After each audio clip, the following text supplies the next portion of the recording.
It started in grade 6 when this giant dick named Ryan told me and this Somalian girl they didn't date black chicks because they all have AIDS. I didn't want to admit that I had no idea what he was talking about, so I followed her outrage, gave disapproving looks as she shook and etched them into the lines of my face, turning them into memory. Last year in writing class, the teacher taught us about words and the meaning of words, the literal text and the subtext, and how the difference between mother and mummy tells a story within itself. She told us about connotation, about stigma, and how nothing really has meaning, only emotion, only a reaction to the preconceived notion of what something did not intend to mean. I have known AIDS to be a dirty word for most of my life. Didn't know what it meant or what it stood for, only that it attacked gay people and black people with equal parts disgust and revenge. To be honest, I didn't even know what the acronym stood for until I wrote this poem. AIDS, Acquired Immune Deficiency Syndrome.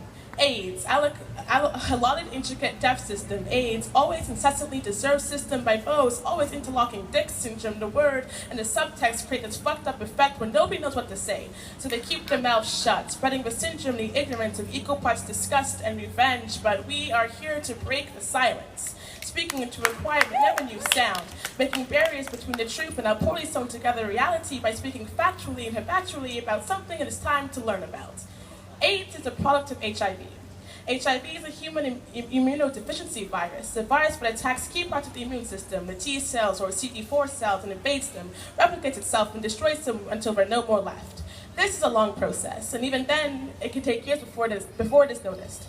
AIDS doesn't develop until you drop below a certain CD4 count or contract an opportunistic infection. But HIV isn't a death sentence. It's an antiretroviral treatment which, while not curing, does suppress the HIV virus. And statistically, globally, 35 million people are living with HIV/AIDS. 3.2 million are children born with a stigma wiped across their face through childbirth or breastfeeding. In the States, 1 million people are living with HIV, and 1 in 8 are unaware of it. 1 in 4 new infections are in youth ages 13 to 24 who do not know that they carry a virus that can pass on to others until it is too late.